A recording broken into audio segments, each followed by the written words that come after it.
మా చిన్న చెల్లి వైష్ణవి. సో ఏదో మొన్న క్యాజువల్గా ఏమన్నా వైషు చచ్చిపోవాలనిపిస్తుంది వైషు అని క్యాజువల్గా ఏదో మనం అట్లా అంటాం కదా.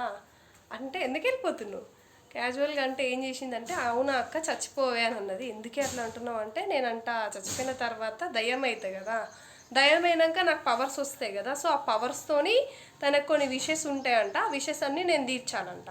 సో విషెస్ కూడా ఏంటి చెప్పాలా, కోరికలు ఏంటి అంటే ఫర్ ఎగ్జాంపుల్ రెస్టారెంట్లో బిర్యానీ తినాలనిపించింది అనుకోని ఆర్డర్ పెట్టుకోవడం అదంతా ఎందుకు, నువ్వు డైరెక్ట్ రెస్టారెంట్ నేను ఏ రెస్టారెంట్ చెప్తాను ఆ రెస్టారెంట్కి వెళ్ళేసి అక్కడ బిర్యానీ మాయం చేసి తీసుకొచ్చి మాకు ఇవ్వడము.